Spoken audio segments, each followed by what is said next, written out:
So good morning guys, finally आज है वो दिन जब मैं अपनी Z900 की डिटेल ऑनरशिप रिव्यू बताने जा रहा हूँ। काफ़ी टाइम से मैं इस बाइक को चला नहीं पा रहा था और जब से मैंने एडवेंचर ली हुई है, आप लोगों ने कई सारे व्लॉग देखे, उसमें बहुत सारे कमेंट करे।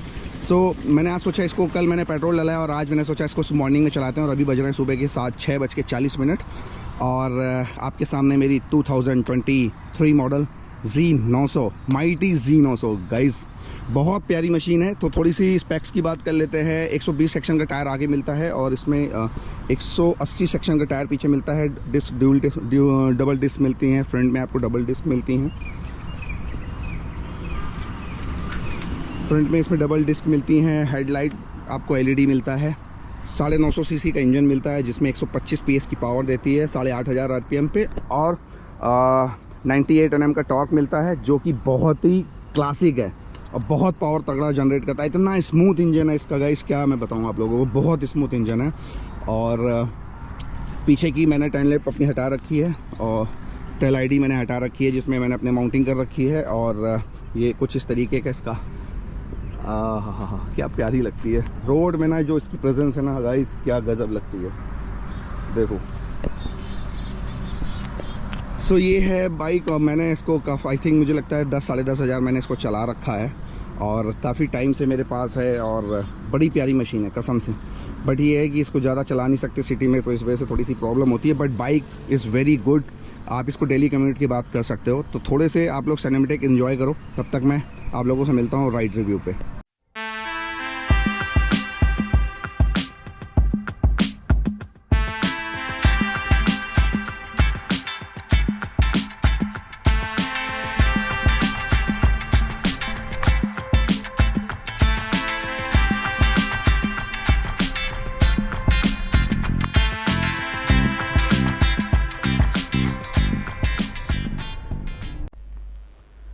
सो गाइस, आप लोगों के लिए एक बार इसका एग्जॉस्ट नोट सुना देता हूँ क्योंकि बिना उसके तो राइड अधूरी हो जाएगी ना।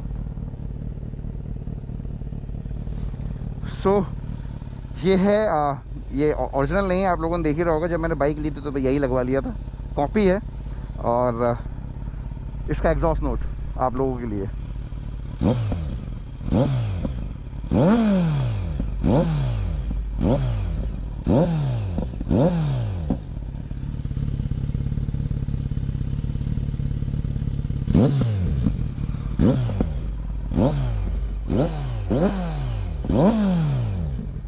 चलो अब बिना टाइम वेस्ट किए चलते हैं, जल्दी से राइड पे स्टार्ट करते हैं। आप लोगों से खूब सारी बातें और आपको इसके बारे में बताते हैं क्या खर्चा आता है इसमें, इसको मेंटेन करना है, इसको ऑनरशिप इसकी रखना, इसको अफोर्ड करना कितना आसान है कितना टफ है, सब बताते हैं।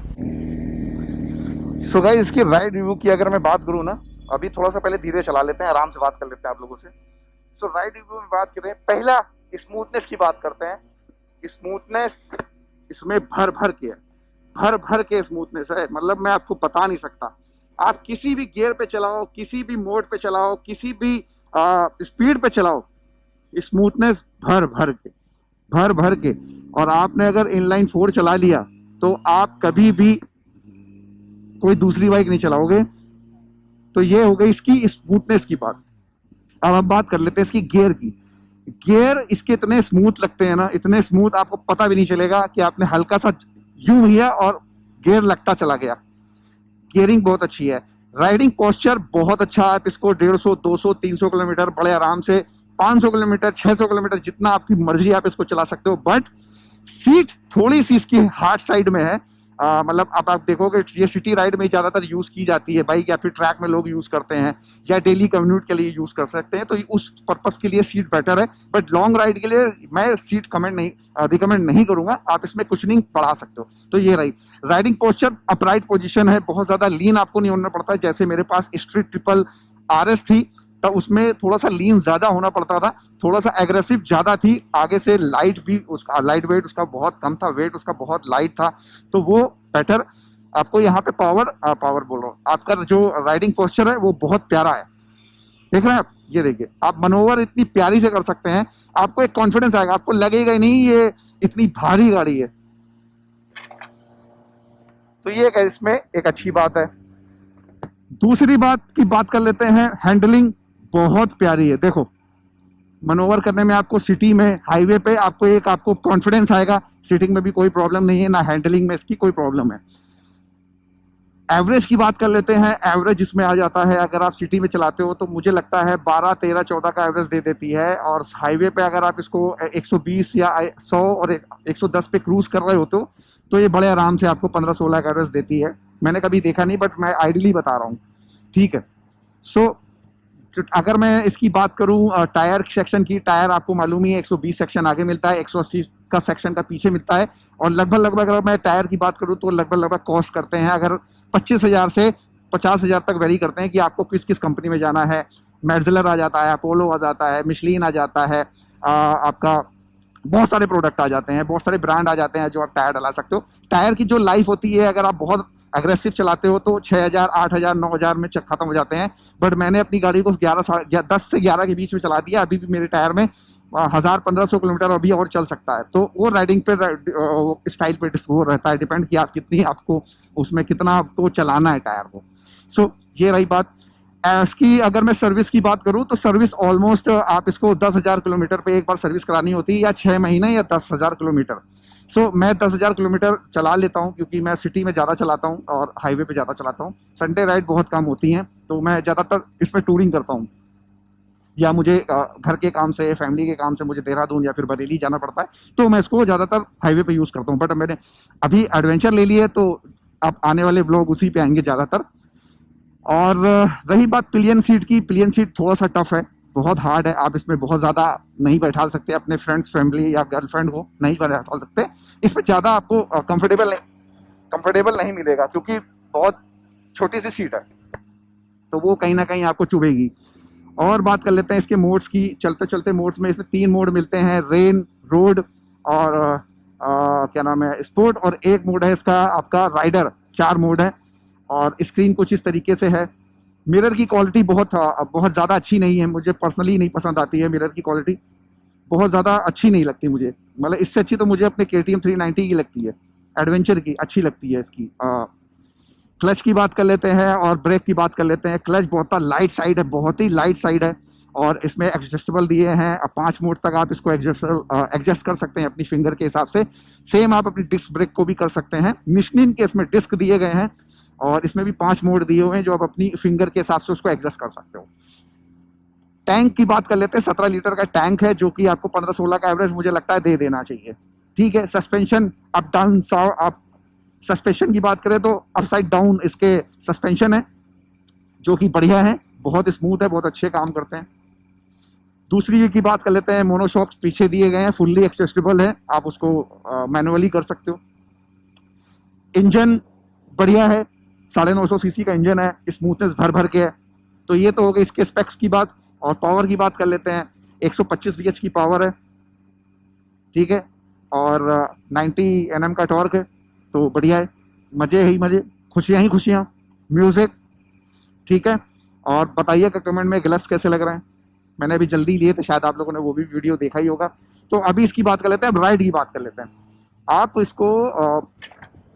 इसको किसी भी मोड पे, मतलब किसी भी मोड पे, किसी भी गियर पे चलाओ ना। देखो अभी मैं 50 पे चला रहा हूँ और मैं छठे पे डाल देता हूँ। 6 गियर पे मेरी गाइड चल रही है, 54, 55, 56, 54, 55, 56, कोई लैक नहीं। इतना रिफाइन इंजन है, मतलब ऐसा लगता है बस मैं बैठा हूँ और एक्सीलेटर में खींच रहा हूँ। तो ये एक सबसे अच्छी बात है इसमें कि आपको एक फील देती है, एक प्रीमियम चीज आप चला रहे हो ना, उसका फील आता है सीरियसली। और लो गियर में बात कर लेते हैं। अब मैं थोड़े से इसके 100 एक बार कर लें, 100 खींच लें। चलो अब 100 करके देख लेते हैं एक बार। 1 2 3।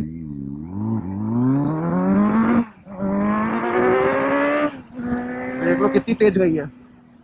वैसे मैंने बहुत स्लो खींची है बट फिर भी बहुत तेज जाती है भाई, बहुत तेज जाती है और आगे से उठने लगती है। ओहो,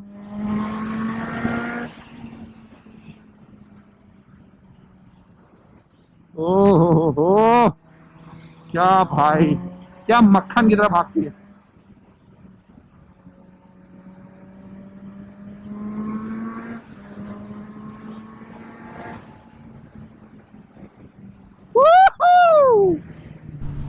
तो ये बात है इसकी। बाकी आप लोगों को कोई भी कमेंट, कोई भी किसी जगह क्वेश्चन हो G900 के लिए तो आप उसको बता सकते हो। और रही बात सर्विस की, तो मोटा मोटा मुझे लगता है अगर आप कंपनी से कराते हो, जब तक इसकी वारंटी तब तक आपको कंपनी से ही कराना पड़ेगा। तो आप इसकी मान के चलो 10 से 11 हज़ार मैक्सिमम। और अगर आप 2 साल के बाद जब आपकी वारंटी ख़त्म हो जाती है और आप बाहर से कराते हो तो लगभग 8 हज़ार से 9 हज़ार रुपये, तो 2-3 हज़ार रुपये का अंतर आता है। और जिसमें 4 लीटर इसमें वो डलता है engine oil, air filter, oil filter डलता है, वो ज़्यादा है नहीं। तो साल में अगर आप साल भर में अगर 10,000 किलोमीटर चलाते हो या 6 महीने में चलाते हो आप इसको 10,000 किलोमीटर, और 10,000 से के आसपास आपका अगर खर्चा आता है सर्विस का, तो मुझे नहीं लगता बहुत ज़्यादा महंगी है सर्विस कॉस्ट। बट ओवरऑल अगर मैं देखूं, टायर को मिला लूँ, सबको मिला लूँ, तो कहीं ना कहीं वो आपके पॉकेट को हैम्पर कर सकती है। सो अगर आपकी सैलरी अच्छी है और आप अच्छा कमाते हो महीने में, तो डेफिनेटली आप इसको अफोर्ड कर सकते हो। ओवरऑल बाइक बहुत प्यारी है। और अगर आज की बात करें इसकी ऑन रोड की प्राइस, तो लगभग ये प्राइस आ जाता है ऑन रोड इसका। इस समय ऑन रोड पड़ेगी आपको 12 के आसपास पड़ेगी। और अभी जो नई वाली बाइक आने वाली है वो 11 लाख का एक शोरूम आने वाली है, जिसमें आपको हीटेड ग्रिप, क्विक शिफ्टर, आपको ब्रेम्बो की ब्रेकिंग, बहुत कुछ मिलने वाला है। अभी रिवील नहीं हुआ है ठीक से तो क्या क्या मिलना है, बट ओवरऑल सुगोई करके कुछ उन्होंने नया निकाला है उसका थीम, तो देखते हैं।